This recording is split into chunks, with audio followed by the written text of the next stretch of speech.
大家好，我是幸福的眼泪。最近有好几个小伙伴都叫我出一个司康的食谱，其实我几年前出过一个，我觉得吃起来也就那样，不难吃，但是也没有多好吃。不过最近我看到了一个英国前御厨发的司康食谱，食谱的材料和做法都很简单，我想着这么简单，肯定一次就能成功，这样我就可以水一期视频了。但是当我做过一次以后，我发现要想做得很好吃，还是有很多小细节需要注意的。按照食谱展示的，先把所有粉类混合均匀，然后再加入冰冷的黄油，搓成细沙状，再加入鸡蛋和牛奶，把材料混合成团。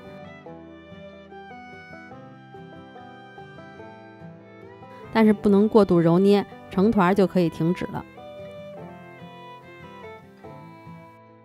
然后把它擀开，用模具切割，表面刷一层蛋黄液，放入烤箱，上下火180度烤20分钟左右。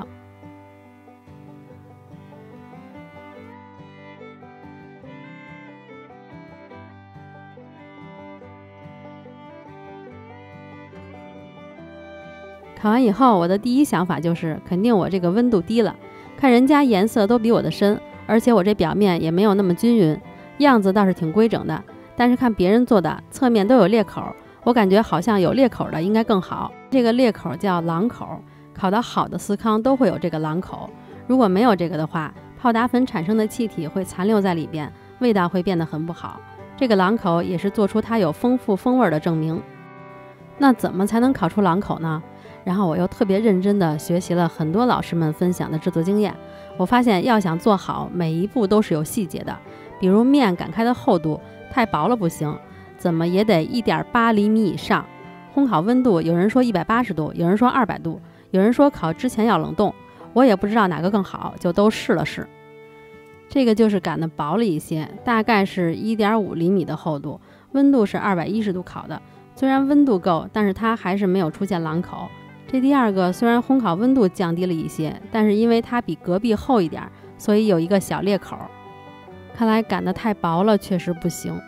第三个看着和第二个没有什么区别。第四个是1.8和2厘米的厚度，烤出来都有狼口了。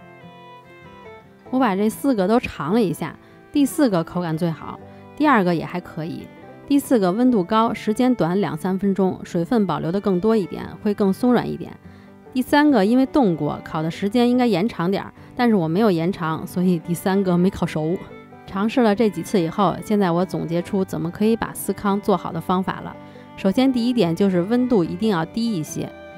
我现在是先把牛奶和鸡蛋放在一起混合均匀，然后放到冰箱里去冷藏。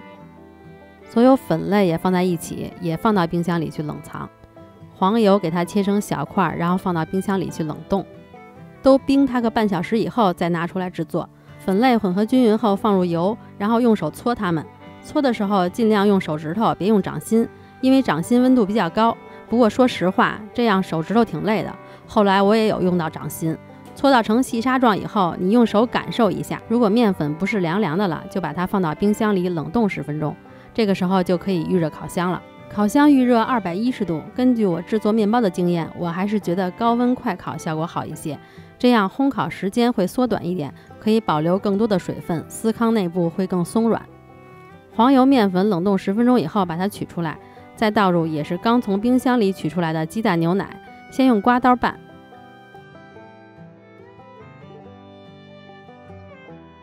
等拌的差不多了，再用手给它压成团，不要去搓揉它，就用手捏吧捏吧成团就行了。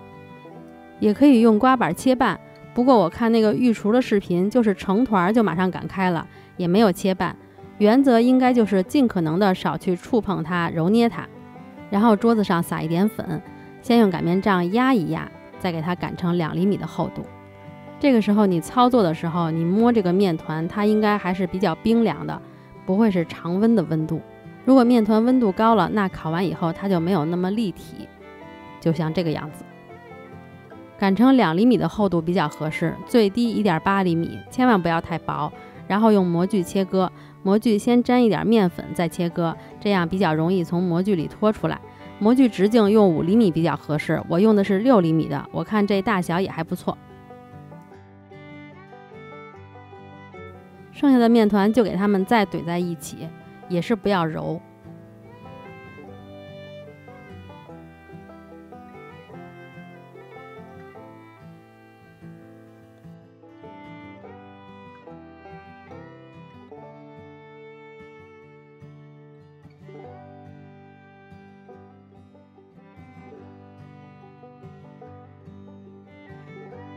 这个配方我是一共做了7个司康，先切除5个以后，面团温度变高了，变软了，所以我就放到冰箱里又冷冻了一会儿，放在烤盘上。如果这个时候面团还是比较冰的，就可以直接刷上蛋黄液放入烤箱。不过我觉得再松弛一下更好，我是放到冰箱冷冻10分钟，然后拿出来刷2遍蛋黄液，再放入烤箱。如果你要想让它表面颜色亮亮的，看上去又好看，那一定不能只刷1遍，至少要刷2遍。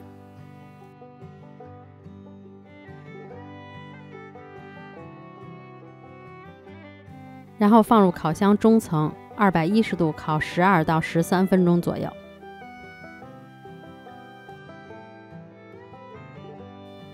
烤完以后，如果你觉得表面颜色没那么好看，没那么深的话，可以在烤箱里再焖一会儿，焖到你想要的颜色，但是就别再加时间了。像我这个就焖了2分钟，基本上就达到我想要的颜色了。然后就把它取出来放在晾架上晾凉。看，很明显的狼口。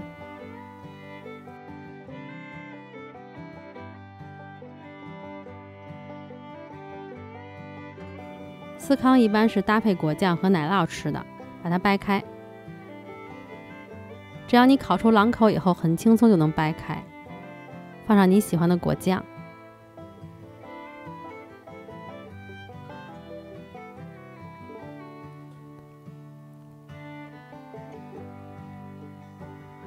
再来点奶酪。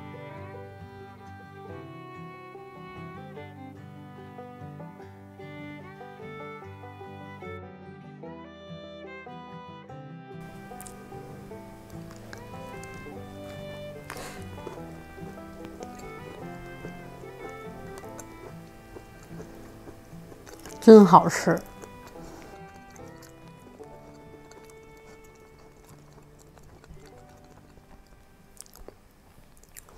这个外面脆脆的，里面软软的。我以前没觉得司康有多好吃，我现在终于知道了，原来是因为以前我做的不够好，没有做那么好吃。这个真的非常好吃。只要把这几个细节注意好，就可以做出有朗口又好吃的司康啦。今天就到这里啦！如果大家喜欢我的视频，别忘了关注我哦，然后多多帮我点赞、评论、转发。我们下个视频再见啦，拜拜！